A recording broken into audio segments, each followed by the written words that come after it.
So, welcome to the Expert Edge.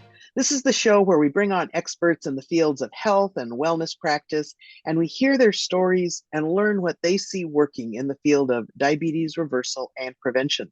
So, I'm happy to introduce today's expert, Dr. Dana Philossaint. Welcome.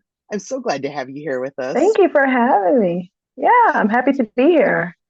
So, Dr. Dana is the CEO of Mind Care Childhood Trauma Therapy, and she helps individuals turn their trauma into testimonies.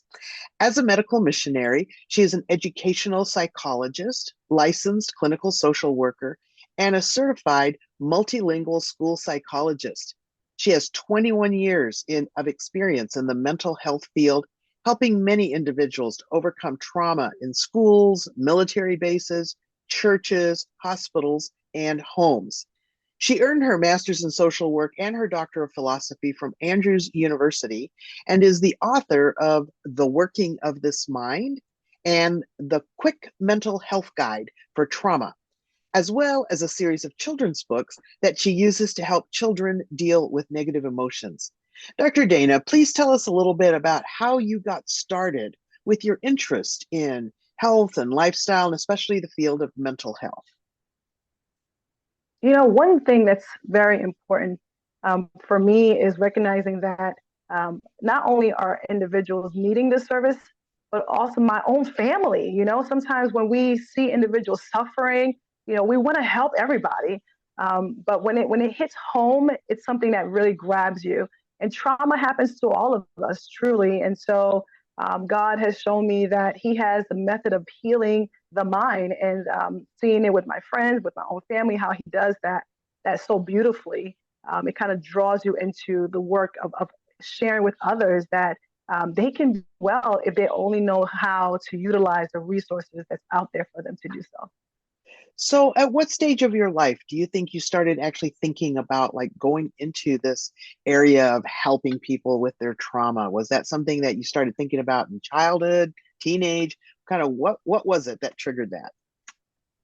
So I'll have to show it to you, but I actually wrote a paper when I was in fifth grade. It asked, the big question, what do you want to do in your life? Like we know in fifth grade, right? But anywho, so I did. I answered it, and I said I wanted to be a psychiatrist, is what I said in there. And then I said I wanted to go in school to learn psychology. So I was all over the place. But I knew mental health was something that I wanted to do. And I wrote down that I wanted to sit down and hear people's problems. And, it's kind of cute, but not knowing that all the details that's involved in that, God used the innocence of my mind during that time to recognize that this is a field that He wanted me to go into. And with a lot of turns and twists and turns in my life, I even left the field at one point thinking that this is not something that I wanted to do. And God brought me right back to it because this is the work that He's called me to do. So I couldn't leave it, I guess you could say. I love that. So today we're going to be talking a little bit about how like early childhood experiences, how history of trauma in our lives, something that many people resonate with because we all grow up in broken environments and homes that aren't perfect in any stretch of the imagination. And so we all carry some kinds of trauma. And how is that really related to disease? We're going to kind of dive into that today. But I want to start out by just for people that maybe haven't dealt with this a lot, or this is kind of a new area of health. Let's just start by talking a little bit about like what is trauma therapy? That is kind of what you've specialized in. So tell us a little bit about what's involved in that. Yeah. So there are, of course, mental health. There's different areas that people are struggling in. But one thing that I found that oftentimes we look at the symptoms. To me, depression is a symptom. Anxiety is a symptom. And so for all of the things that times that I've worked with people, I realize that they're all dealing with some kind of trauma. So if we get down to the root of it, what happened to them that brought them to the depressive state? What happened to them that brought them to the anxiety state? Even as far as what happened to them that brought them to the physical state that they're in, And so trauma is truly the underlying aspect of what took place in their lives. Something happened to them. We know ultimately sin has a lot to do with it, right? God did not create us to experience certain things in life. And as a result of the things that we experience, our brains sometimes don't know how to process them. We don't know what to do with them. We don't know how to use even Bible to heal or to cope. And so we turn inward. We isolate ourselves. We get to becoming lonely or feeling loneliness, a sense of loneliness, or we beat ourselves with negative words. But again, getting down to the root, that's trauma-based therapy. When we get down to the root of the issues, going back and looking at maybe there's something that happened to you that you haven't explored to the detail of how God can heal it or use that experience to bring about healing, not only for yourself, for others. And so that people's mind can get stuck there. And sometimes it's okay to discuss those things so that we can make sense of them. So that's trauma-based therapy. All righty. I really appreciate that clarification. And I think as we think about that, then people might be thinking, okay, so no, my childhood, I didn't have any trauma in my childhood. But there's like this whole category of what we call ACEs. That's an acronym, ACE. Tell us, what does that acronym stand for and what is it? Let's kind of look at that. Right. So in 1997, there was a physician, Dr. Felitti. He was dealing with individuals that were obese. The short version of the story is after going through and helping them with losing weight, he realized that a lot of them would gain the weight right back. Not to mention they would gain the weight and then some. And so he was perplexed a little bit, but he started talking to the clients. And in talking to them, he realized that they were going through experiences in life they had in their childhood that kind of brought their minds to the point they felt a little bit more safe, or they felt secure in their obesity state, right? Not intentionally, but when he spoke to them, he realized that they had what he defined as ACEs, adverse childhood experiences. And so he looked at 10 specific childhood experiences, abuse of any sort, maybe physical abuse, emotional abuse, or sexual abuse. So that's 3. And then he looked at neglect category, which is physical neglect and emotional neglect. So that totals to 5.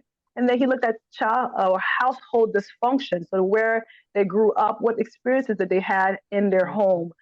Either they had an individual in their home that had mental illnesses, or their mothers were treated very badly, I should say. Their parents were divorced. Someone in their home was incarcerated or was dealing with substance abuse. So all those tally up to be 10 ACEs. So those are the ones that he looked at. And after he looked at those ACEs, he compared it to those individuals who did not have ACEs. He partnered with Kaiser Permanente. This was probably one of the largest studies that ever happened in America, they said. Some 17,000 people were part of this study. And so you probably were one of those studies, who knows, right? So they looked at adults. And surveyed to see who had those experiences in comparison to those who didn't have them. And the findings were astonishing. Those who had at least one ACE, by the way, that was 87% of people experienced at least one ACE. Can you imagine that?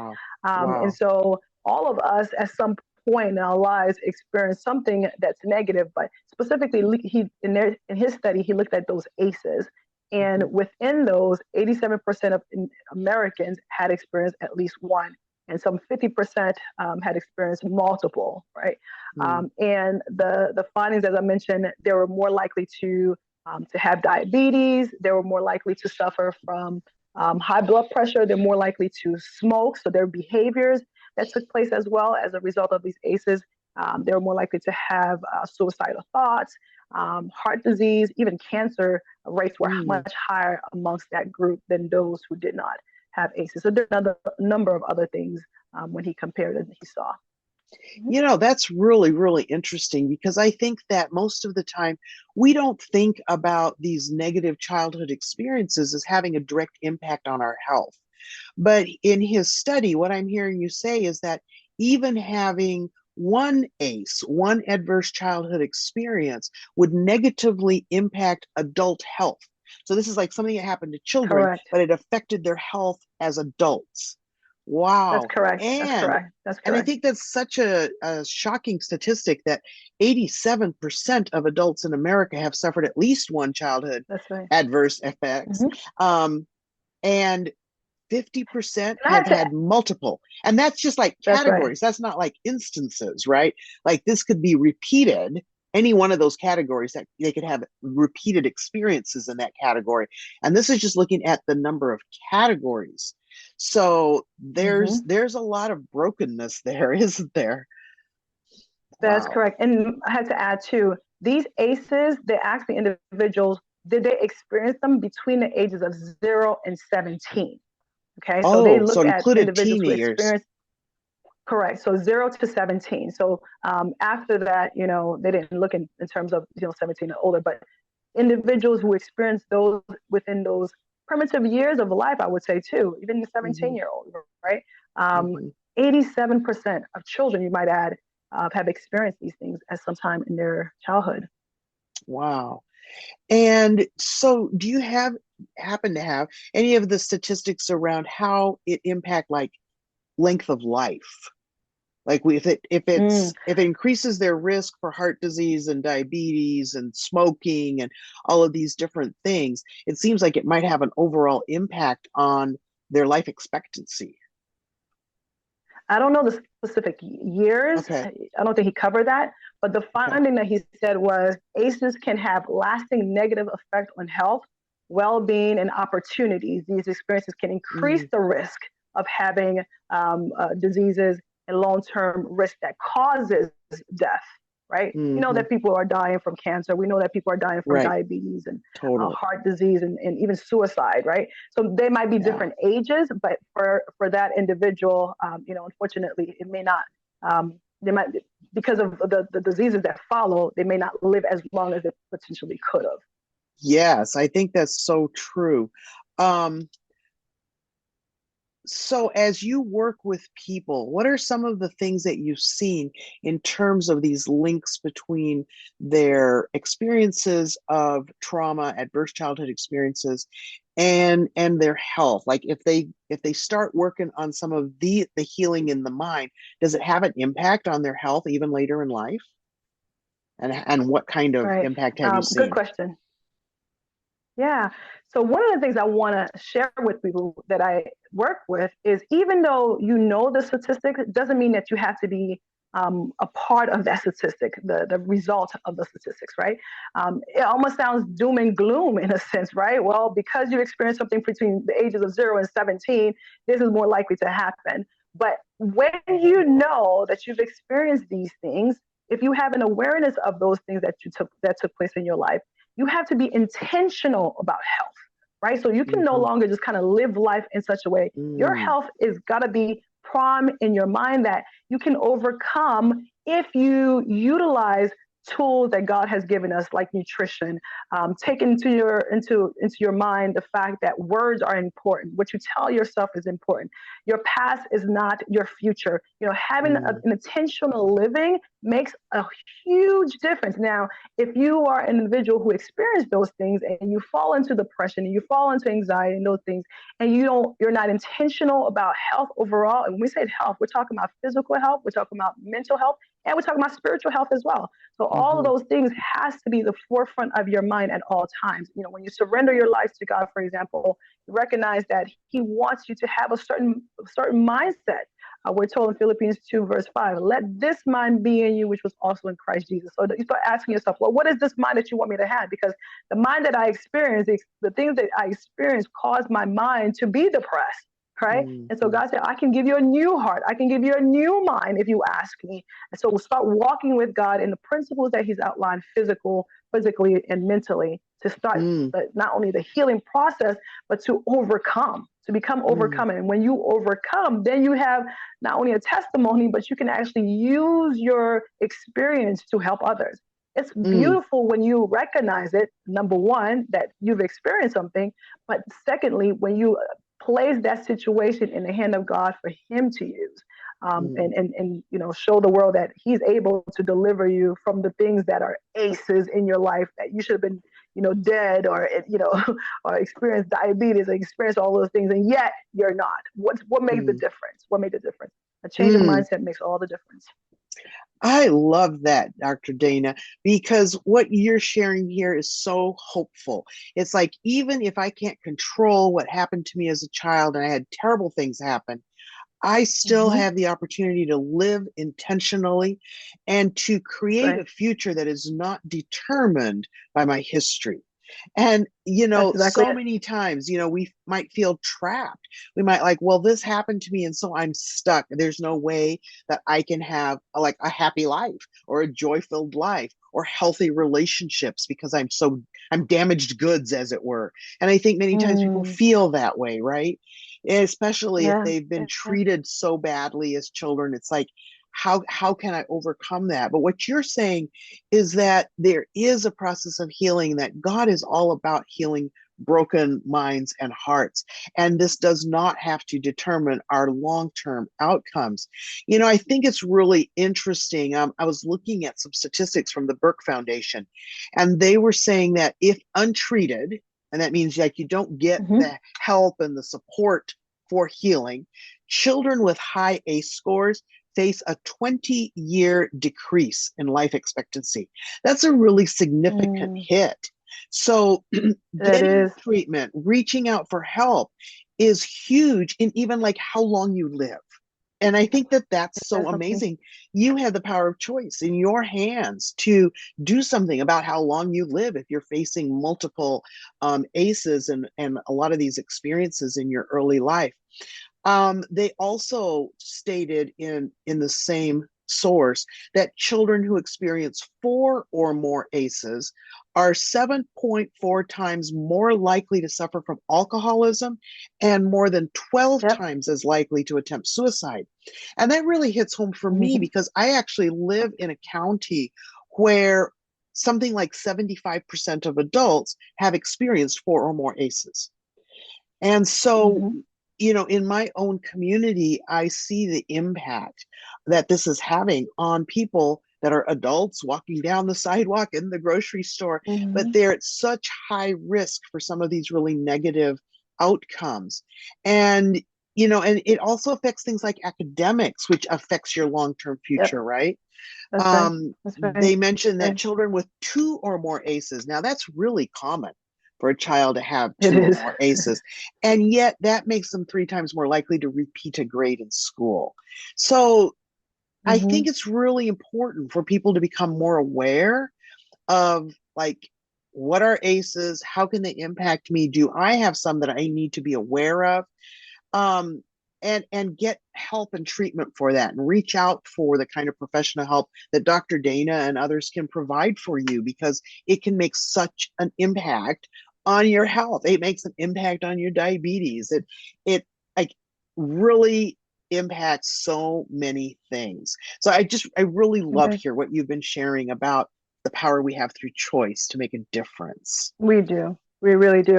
And and to mention too, there are individuals who are very resilient. They have somehow overcome without even the treatment process, right? And that is Mm-hmm. possible. That is well possible. I have had individuals ask, well, I'm not thinking about that kind of stuff.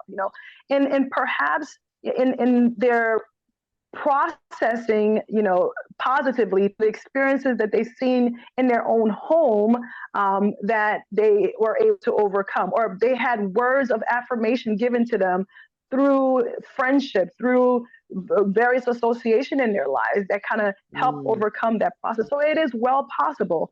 But for unfortunately, the majority of individuals, what we're seeing, when they get stuck in their own head, in their own mind, they don't understand that they can be well. Those individuals, Mm. please definitely seek out help so that you don't get stuck. You don't get stuck in that frame of thought. So, what are some of the symptoms that somebody might look at that show that they're kind of stuck? Like, what is that? How does that show up Mm. in life? Right. So one of the thing is the message. What message do you hear yourself telling yourself? Right. Are they negative, or do you tend to be a more negative person? Do you have fatigue for no unexplained fatigue? Do you have Mm. signs of depression or even anxiety? You feel a sense of loneliness? Are you living with a lot of shame?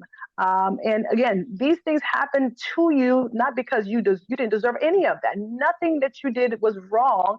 That caused you to experience any of those ACEs. Sin does take place in every home, unfortunately, that have experienced these things. And so, blaming yourself, oftentimes, you find yourself blaming yourself a lot. So there's various ways that people deal with them. It's not a one size fit all. But if it's on a negative side, are you listening to negative messages that are said to you more so than the positive one? Are you one that can't seem to take positive messages, right? Or if Mm. somebody give you a compliment, you're like, oh, that's not true about you. So you start to only accept the negatives in your life. Mm. I've done some studies and I realized that there are people who tell themselves messages that are more hurtful than the message that other people are telling them. So, the danger inward sometimes, of Yeah. the message that you're hearing, that you're telling yourself can be more damaging than that of outside world. And we know there are a lot of cruel things that people tell people, growing up, for example. But when we start believing these messages and taking them to be factual truth, they Mm. can be very hurtful and painful. And so you're going to need to start recognizing or identifying, is that me? Is that where I'm at in my thinking process? And that can definitely be a sign that you are allowing these ACEs to really suck you into this world of depression and anxiety Mm. and those kinds of things. That's really important for people to recognize because without understanding this concept, maybe not have heard it, might not even realize that these are some of the things that are driving the negativity in your life. And I find that so many times with my clients that are struggling with health, as we kind of dive into what's behind some of the choices that they're making, often something comes up like, well, I never really felt like I was worthy of experiencing Mm-hmm. happiness, of having health, of being whole, because, and then they'll start talking about so many experiences where maybe they were never good enough. They never felt like they could measure up in their family to one of their parents or both of their parents, feeling like other siblings got preferential treatment, but for some reason they never were the ones. And so that they internalize these ideas of I'm not good enough, I'm not enough, I don't have enough education, I don't have enough money, I don't have enough of something. And they just live with these feelings of scarcity, and sometimes they're not even fully conscious of that.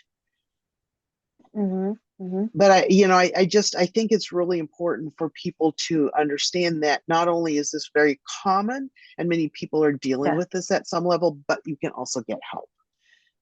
that's So right. That's right. I And that's I that's love that. very well said. Very well said. Very well said. Mm. It's okay to get help, right? Mm. Sometimes we think we're strong enough and we can deal with it.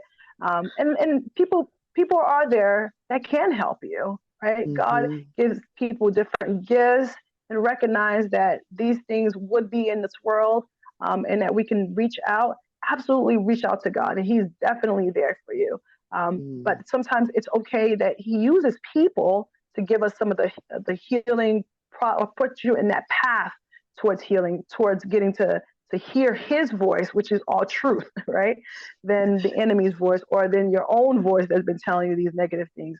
And it's interesting how, as human beings, we're more likely to hold on to lies that we tell ourselves than the truth. Why is Mm-hmm. that? Why is Mm-hmm. that, right? It again goes back to the ACEs, because someone told us such negative things about ourselves, or made us feel such negative things Mm-hmm. about ourselves, that we're more likely to harbor or hold Mm. on to the things that are negative. And so, another thought that I had as you were sharing that, is, as as as human beings, there is the tendency for us to dwell upon our feelings, Mm. right? And so we know that feelings come from something. Feelings come from our thoughts.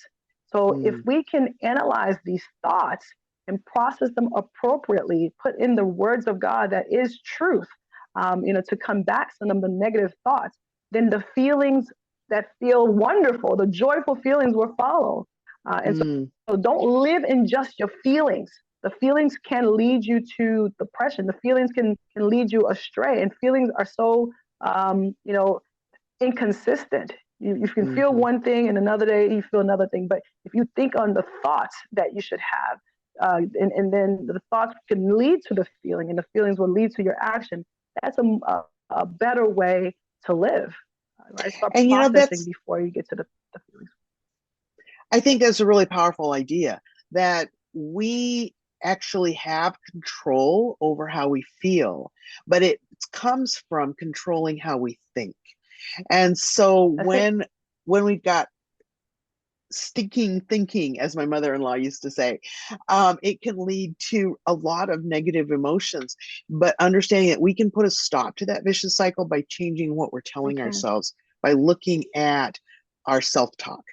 And that's that's something that we can all learn to do. It's like, maybe we didn't grow up learning how to do that. Maybe we haven't spent any time doing it, but we have the ability to do that. And so I really want to encourage you that if you're experiencing a lot of these negative emotions that may be driving negative behaviors, like, sugar addictions, eating junk food, not taking care of yourself, knowing that you are suffering with metabolic syndrome, prediabetes, diabetes, but you're not really doing everything you could to address that, it may be because there's some of these things behind it, that if you get help with some of these things, then it's going to put you in a position where you can make the choices that support better health.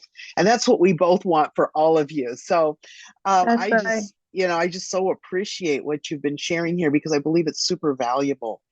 And for those of you that are listening, Dr. Dana also has an offer for you. It's a free gift. It's something that she's put together called the Christian Trauma Guide, and it's an ebook.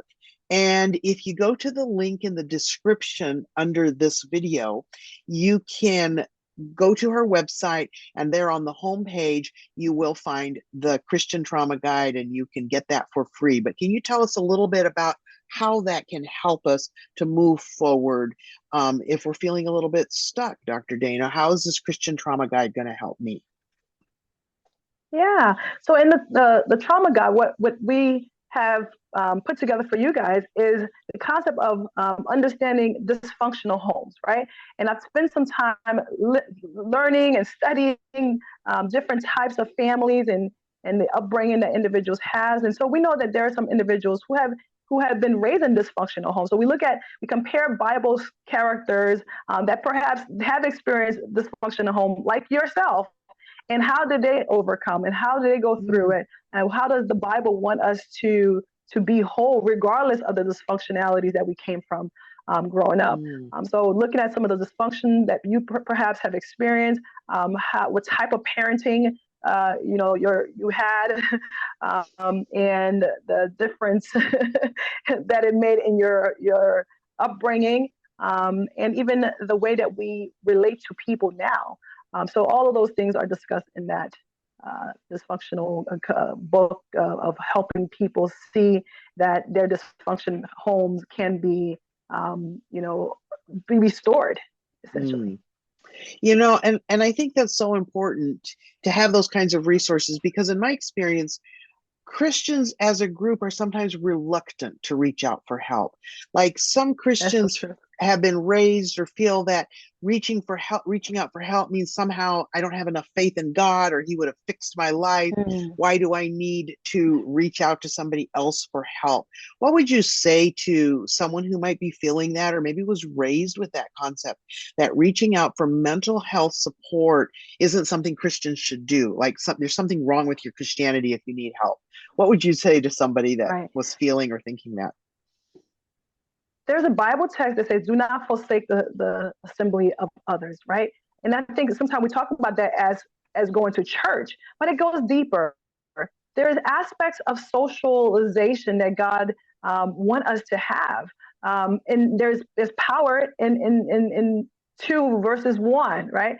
There's more support essentially. So God put people in our path for a reason. And sometimes that help can be found in professionals, in individuals that God has given the time to study and to realize that I want you to focus on that because my people need help in that area. And so I think it's a sense of humility at times, because it's like we don't want to get the help. We think that we should be fine. But God wants to humble all of us at times in different ways.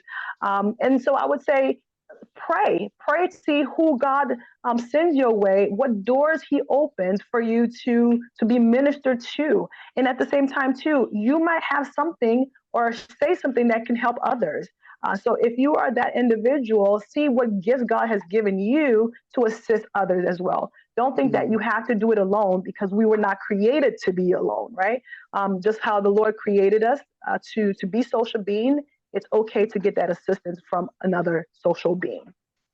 I love that. I think that's such an important message. And many times it can be challenging for Christians who are looking for counseling and therapy to find counselors or therapists that share their values.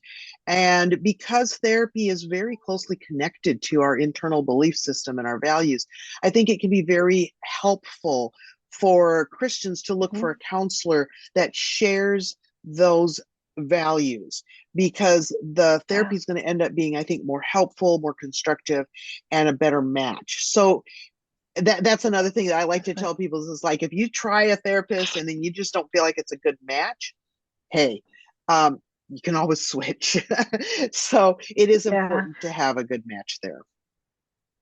And I want to validate too that it is very imperative, actually, that we find someone that believes in the same things that we do, because we don't want to be led astray, right? So I understand the hesitancy, because we're dealing with one's belief. That's what mental health is, really. Mental health and spiritual health is very connected. And the belief system that a person had, either about themselves, about the world, has to match that of their spiritual upbringing. That has to match what the Bible says. So it's imperative that we actually find a Christian, mental health provider, psychologist, or a counselor, social worker, whoever that can help us as well. Very important.